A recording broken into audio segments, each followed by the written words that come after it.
राधाबाई कणसाचे दाणे सोलत होती. मी छड्यांना कलर मारत होतो आणि रात्रीच्या टायमाला राशनची गाडी आलेली होती. म्हणजेच मित्रांनो, आजच्या व्हिडिओमध्ये बरंच काही खास आपल्याला पाहायला मिळणार आहे. म्हणून व्हिडिओला लाईक आणि फॉलो सुद्धा करून घ्या. रामकृष्ण हरी मित्रांनो, मी मंगेश सपकाळ. मी मेथीच्या वावरामध्ये आलो होतो. चारही बाजूनी हिरवळ शांतता आणि एकदम नैसर्गिक वातावरण. थोड्या वेळातच सपराजवळ आलो तर नाना म्हणाले छड्यांना कलर मारून दे. एका बाजूला आमचा शिव त्याच्या खेळण्यामध्ये रमलेला, तर दुसऱ्या बाजूला मी छड्यांना कलर मारण्यासाठी निघालो. सगळ्या छड्या एकत्र आणल्या शिव त्यावर खेळायला लागला. तेवढ्यात नाना आले. मी कामात गुंतलेला आणि अश्विनी जाम तोडत होती. उसाची रोप लावलेली होती. उसाला पाणीही सोडलं, पण अश्विनी नक्की काय म्हणाली ती कळालंच नाही.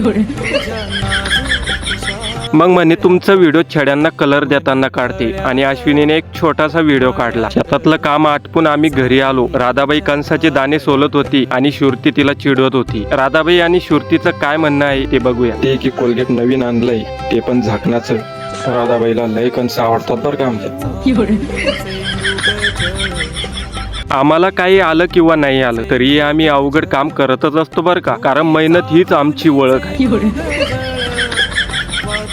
आज स्वयंपाक एकदम खास दिसत होता, कारण दुधाची बासुंदी आणि गरमागरम पुऱ्या होत्या. बासुंदी अजून टेस्टी व्हावी म्हणून संदीप भाऊ यांच्या दुकानात आलो. केसर मसाल्याची डब्बी घेतली आणि शिव तर डायरेक्ट काउंटरवर पोचला. घरी आलो. मस्तपणी आम्ही सगळे जेवायला बसलो. आमची राधाबाई काय म्हणते ते नक्की ऐका.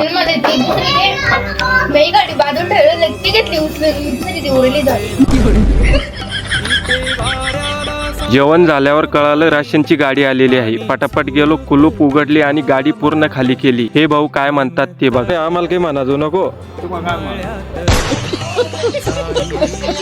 नंतर मोठ्या घरी आलो. समा मोबाईल पाहत होता, प्रिया झोपलेली होती आणि बाकी सगळे गप्पा मारत होते. अशा पद्धतीने आजच्या दिवसात आपण बरंच काही बघितलं. व्हिडिओ आवडला असेल तर लाईक करा आणि असेच आपलेपणाचे व्हिडिओ पाहण्यासाठी फॉलो नक्की करा.